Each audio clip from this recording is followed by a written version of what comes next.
The year is 1974. Bill "Grumpy" Jenkins is dominating pro stock. And I mean dominating. Every major manufacturer is watching. Every competitor is studying his every move. Every factory team with unlimited budgets is taking notes, measuring his cars, photographing every detail. And everyone has the same thought: just copy what he's doing. Ford had millions of dollars. Chrysler had unlimited engineering resources. GM's other divisions had access to the same corporate parts catalog Grumpy used. The same engines. The same transmissions. The same chassis components. They all tried to copy him. They bought Vegas just like his. They measured his wheelbase. They matched his weight. They hired the best engineers money could buy. They threw resources at the problem that Grumpy could only dream of. And they all failed. Every single one of them. This is the story of why Bill Jenkins was uncopyable. Why money couldn't buy what he had. Why teams with 10 times his budget couldn't match his results. And why the secret to his dominance wasn't hidden in his car. It was hidden somewhere they could never access. His brain. Let's start with the numbers, because the numbers tell a story that's almost unbelievable. Between 1972 and 1976, Grumpy's absolute peak dominance years, he won approximately 67% of the races he entered. Think about that. 2 out of every 3 races. Not occasionally. Not when everything went right. Consistently. Predictably. Almost mathematically. He won multiple NHRA championships. Multiple IHRA championships. He set qualifying records. He broke elapsed time barriers. And he did it while running what was essentially a one-man operation out of his garage in Pennsylvania. Meanwhile, the competition was going insane. Factory teams with 10 full-time crew members couldn't beat him. Professional race shops with every piece of equipment known to man couldn't beat him. Engineers with degrees from the best universities couldn't out-engineer him. The frustration was palpable. You can read it in the period magazines. Competitors would say things like, "We don't understand what he's doing differently." Or, "Our cars look identical on paper." Or my personal favorite, "He's got to be cheating." Spoiler alert, he wasn't. NHRA tech inspected his cars mercilessly. They tore them down. They measured everything. They were looking for any excuse to disqualify him because the protests from other teams were constant. They never found anything illegal. Because Grumpy didn't need to cheat. He was just smarter than everyone else. So naturally, teams tried the obvious approach: copy him. And this seemed reasonable, right? The Vega platform wasn't secret technology. Anyone could buy one. The big block Chevy engine? Parts were readily available at any speed shop. Acid dipping the body? That technique was well known. Tube chassis construction? Not exactly classified information. Ford looked at Grumpy's success and said, "We'll build Pinto Pro Stockers." Same lightweight platform concept. "We've got unlimited budget. This should be easy." Chrysler said, "We'll build Plymouth Aero Pro Stockers. We've got the best engineers in the business. We'll out-engineer him." Even other Chevy teams, guys running the exact same car as Grumpy, the exact same Vega platform, couldn't match his results. They copied his paint scheme. They copied his graphics. They bought the same parts. They built cars that looked absolutely identical to Grumpy's. And they were slower. Consistently, predictably slower. Now let's talk about the money factor, because this is where it gets really interesting. Grumpy's operation was lean. 1, maybe 2 full-time employees. A single race car, maybe 1 spare if things were going well. His shop was literally his garage. His sponsor money was modest compared to factory teams. Best estimates put his annual budget around $150,000 to $200,000 in 1970s money. That sounds like a lot until you compare it to what the factory teams were spending. Professional factory programs had budgets of $500,000 to over $1 million annually. They had 10+ full-time crew members. Multiple race cars and test mules. Professional race shops with every piece of equipment imaginable. Unlimited parts budgets. Access to wind tunnels, dynos, engineering computers. They had literally 5 times the budget. Sometimes 10 times. And they couldn't beat a guy working in his garage. The paradox was staggering. And it drove competitors absolutely crazy because it violated everything they believed about racing. More money should equal better results. More resources should equal faster cars. More people should equal more success. But it didn't. Because Bill Jenkins had something money couldn't buy. Before we break down exactly what that was, I need you to hit that subscribe button. Because what we're about to explore isn't just a drag racing story. It's a story about why throwing money at problems doesn't always work, why genius can't be copied, and why one man's brain was worth more than $1 million factory budget. Let's start with what made Grumpy different from every other engine builder and racer of his era. Bill Jenkins wasn't just some guy who was good with a wrench. His background was completely different from almost everyone else in drag racing at the time. He started as a General Motors engineer in the 1950s. Not a mechanic, an engineer. He worked in GM's advanced powertrain division. He had access to proprietary GM research. He understood metallurgy, fluid dynamics, thermodynamics, actual engineering disciplines, not just bench racing theory. This wasn't some shade tree mechanic who got lucky. This was a trained engineer who happened to love drag racing. By the time Pro Stock was created in 1970, Grumpy had already been building engines professionally for over 15 years. 15 years of dyno testing. 15 years of data collection. 15 years of seeing what worked and what didn't across multiple applications, street cars, race cars, everything.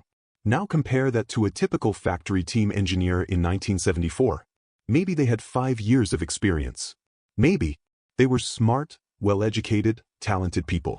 But they were trying to compete against someone with 2 decades of elite-level, hands-on knowledge. You can't buy 20 years of experience. You can't shortcut that knowledge accumulation.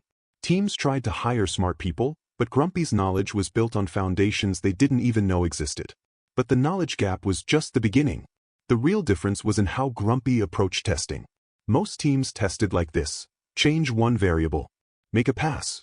Look at the time slip. Decide if it's better or worse. Move on to the next variable. Simple, straightforward, logical. Grumpy tested like a scientist conducting an experiment. He controlled for variables. He documented atmospheric conditions, temperature, barometric pressure, humidity, track surface temperature. He kept meticulous notebooks, logging every single pass with context that most teams never even considered. He applied statistical analysis to his results, looking for patterns and correlations. He didn't just ask, what worked? He asked, why did it work? Let me give you an example of the difference.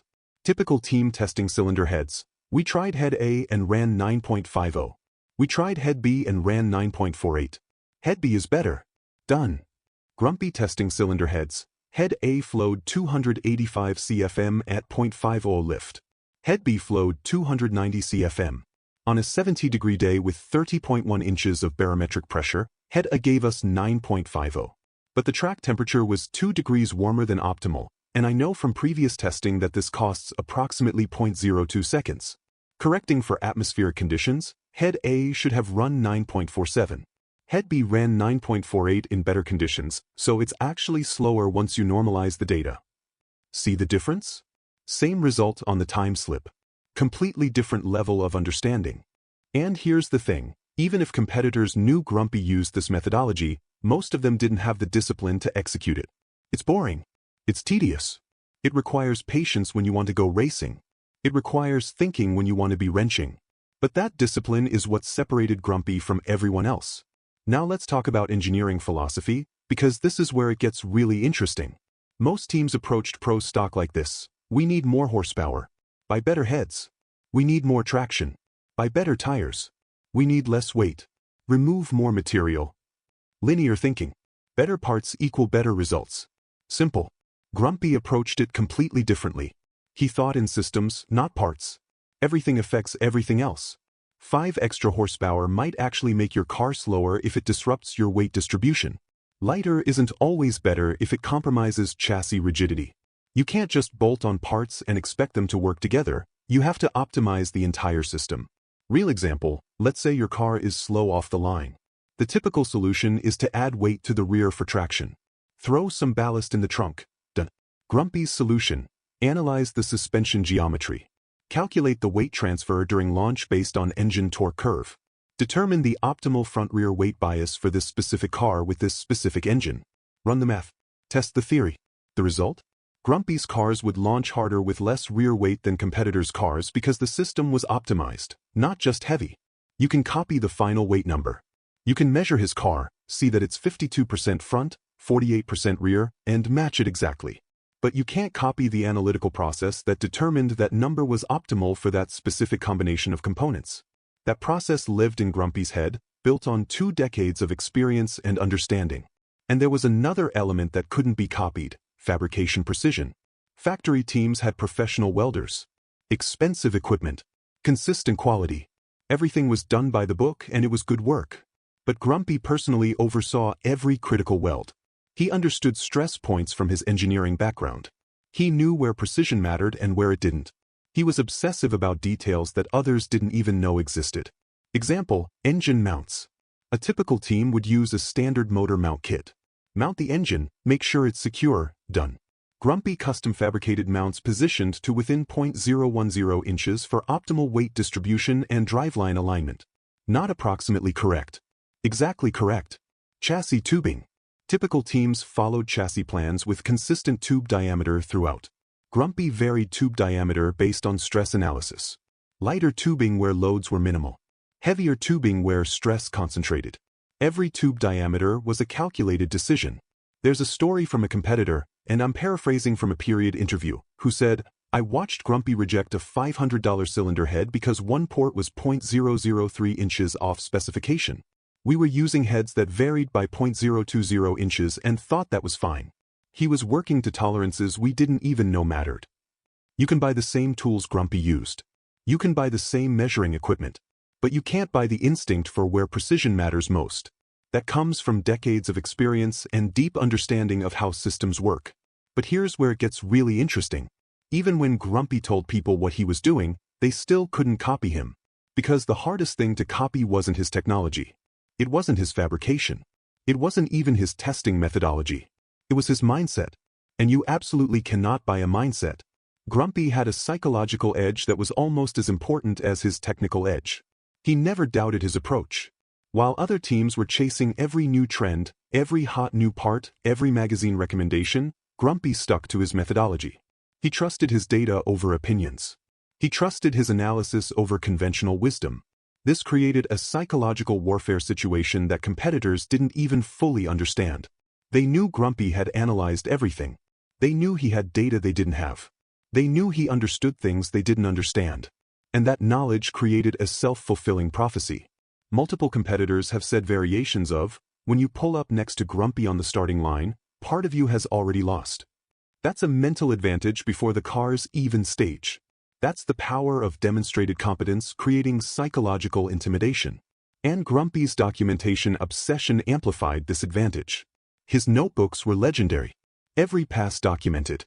Weather conditions recorded. Track prep noted. Tire temperatures logged. Fuel batch numbers tracked. Every variable captured, cross-referenced, analyzed. Competitors' notebooks? Time slip from the last pass. Maybe tire pressure. Notes like, "felt good," or "felt bad." Minimal data capture. The result: Grumpy could reference data from 3 years ago to solve a problem today. He could say, "The last time we had this combination of temperature, humidity, and track prep was Gainesville 1972, and here's what we learned." Competitors could barely remember last weekend. When you know you've done the work, when you've prepared better, when you've thought deeper, confidence isn't arrogance. It's reality. But knowledge and confidence don't mean much without discipline. And this is where Grumpy really separated himself. Most teams, when they hit a mid-season slump, would panic. We need to try something different. Make radical changes to the setup. Chase the latest trend. Inconsistent results would follow because they were changing too many variables at once and couldn't diagnose what actually mattered. Grumpy's reaction to a slump: review data from successful races. Identify which variables changed. Systematically return to baseline.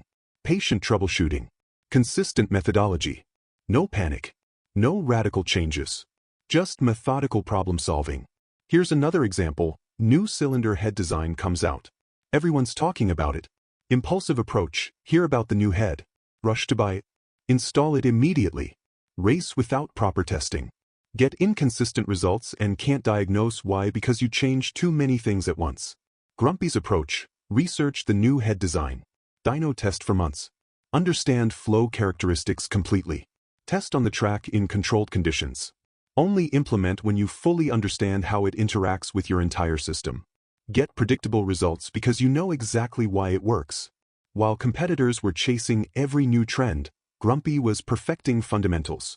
And here's the paradox that drove competitors absolutely insane. Grumpy wasn't secretive. He shared information freely. Magazine interviews, tech articles, direct conversations with other racers. He'd tell you what he was doing, and people still couldn't replicate his results. Because information without context is useless. Example, Grumpy writes a magazine article about weight distribution. He says, optimal weight distribution for my Vega is 52% front, 48% rear at staging. Competitors read, put 52% of weight on front. What Grumpy actually meant, after analyzing my specific engine torque curve, suspension geometry, tire compound, track surface characteristics, and 50 other variables, I determined that 52-48 optimizes weight transfer during my car's specific launch characteristics under the conditions I typically race in. The competitors got the answer, but the answer was meaningless without understanding the question. Another example from a magazine interview. Reporter asks, what jetting do you run? Grumpy, depends on air density, temperature, humidity, fuel batch, track elevation, phase of the moon. He's half joking but also completely serious. Reporter, but what specific numbers? Grumpy gives specific jet numbers. Competitors install those exact jets. Their cars run worse. But because those jet numbers were correct for Grumpy's specific combination on that specific day under those specific conditions. Without understanding the calculation method behind choosing those jets, the numbers themselves were useless. Grumpy was teaching calculus to people who hadn't mastered algebra. You can share information freely. If the recipient doesn't have the foundation to understand it, the information is worthless. Let me tell you about Ford's attempt to out-Grumpy Grumpy.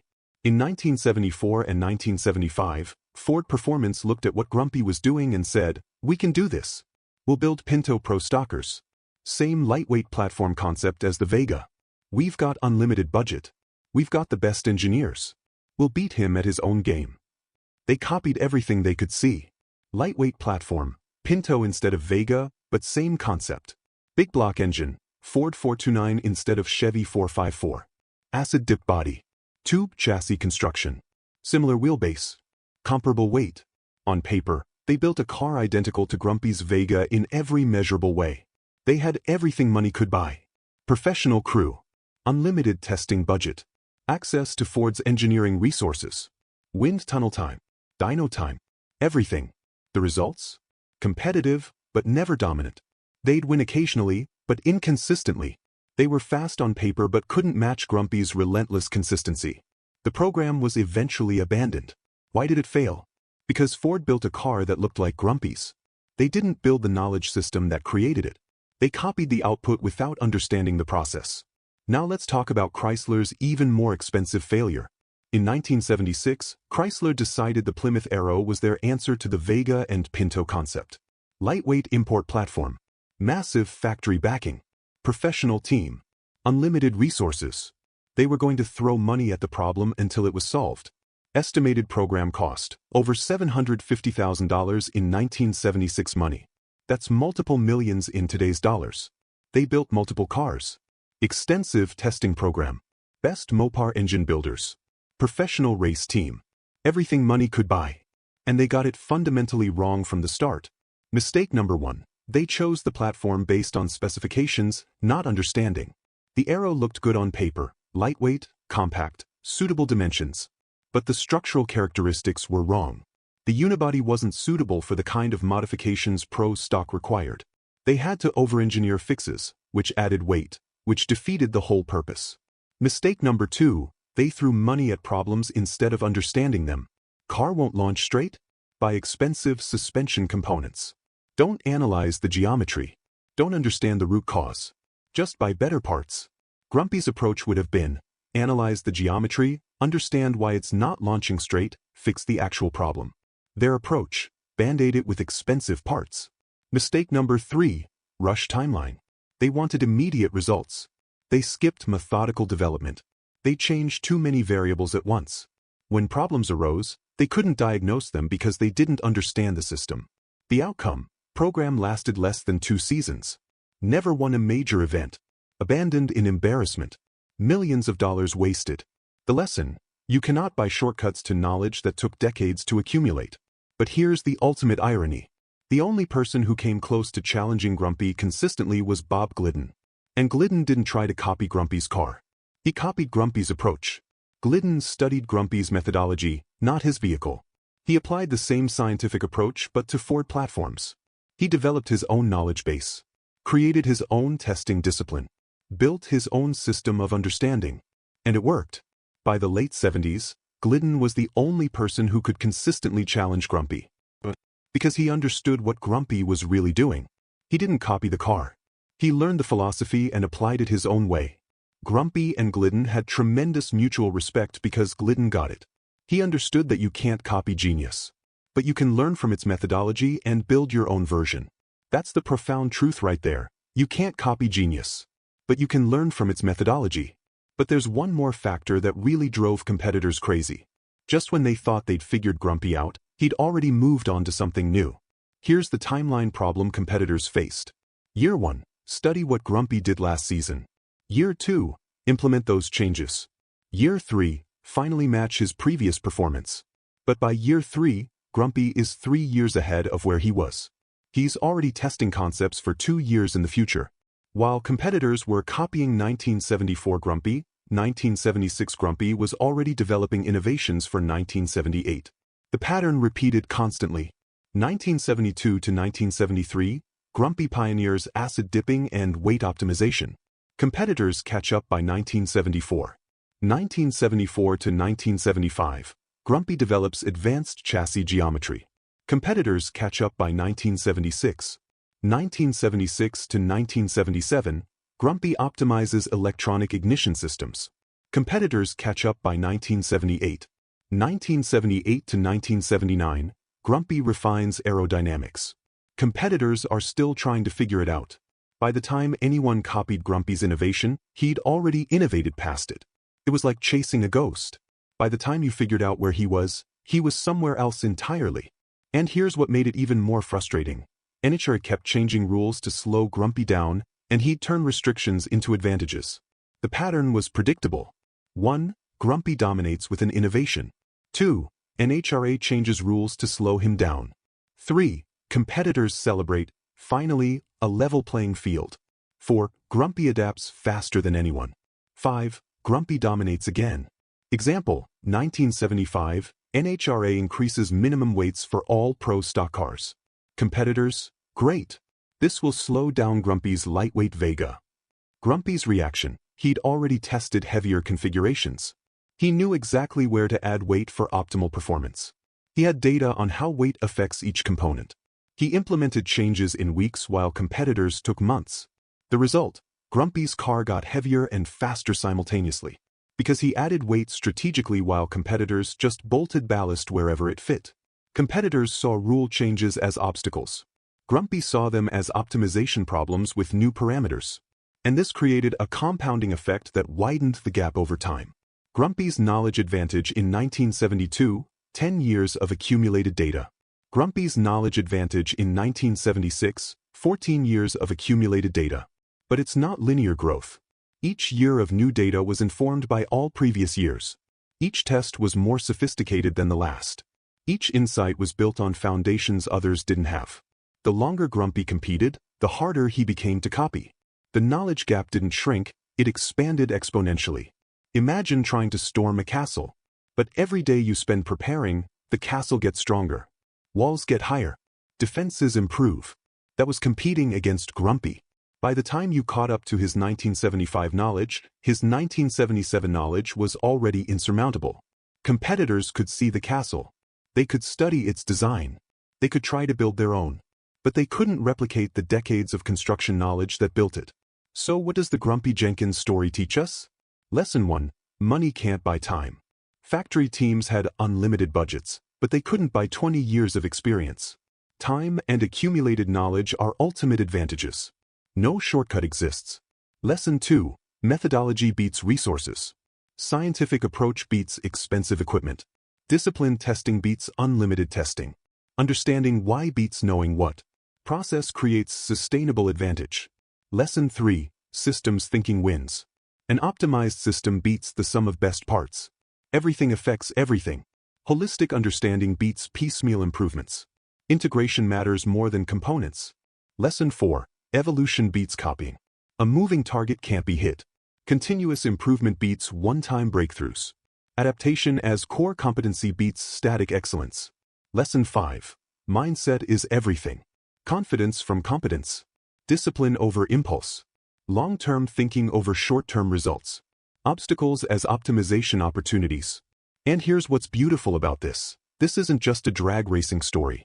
This is why tech companies trying to copy Apple fail.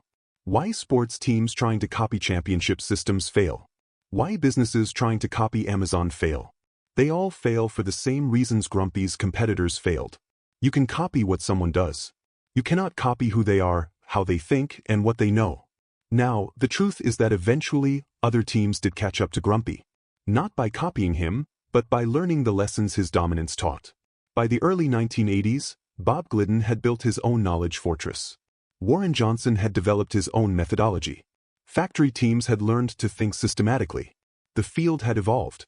Grumpy's real legacy wasn't just dominating pro stock. It was forcing everyone to get smarter. He raised the floor by raising the ceiling. And here's the beautiful irony. Grumpy was eventually beaten by people who learned from trying to beat Grumpy. His methodology became the methodology. His approach became the standard. His innovations became the baseline. Today, every professional drag racing team uses methods Grumpy pioneered. Detailed data logging, scientific testing protocols, systems optimization, continuous evolution. They're not copying Grumpy. They're standing on the foundation Grumpy built. The man who couldn't be copied became the template everyone learned from. So why couldn't other teams copy Bill Jenkins, even with money? Because Bill Jenkins wasn't a thing to be copied. He was a process, a methodology, a mindset, a lifetime of accumulated knowledge. You can't buy that. You can't shortcut that. You can't copy that. You can only build it yourself. One test at a time. One failure at a time. One insight at a time. Over decades. And by the time you've built it, you're not copying anyone anymore. You've become something else entirely. That's the real lesson. Not how to copy genius, but how to build your own. Bill Grumpy Jenkins. The uncopyable genius who forced everyone to stop copying and start thinking. So here's my question for you. In your field, whatever it is, who's the Grumpy Jenkins? Who's the person everyone tries to copy but can't? And more importantly, are you trying to copy them or are you building your own knowledge fortress? Drop your thoughts in the comments. And if you've got stories about people in your industry who everyone tries to copy but nobody can match, I want to hear them. If you're not subscribed yet, what are you waiting for? We're telling the stories of drag racing's most fascinating characters. The geniuses, the innovators, the ones who changed everything. Next time, the driver who figured out Grumpy's secret and used it to build his own dynasty. Bob Glidden's journey from Grumpy student to Grumpy rival to pro stock legend. You don't want to miss that one. Thanks for watching Regal Rides. And remember, don't copy genius. Learn from it. Then build your own. Total word count, 5,510 words.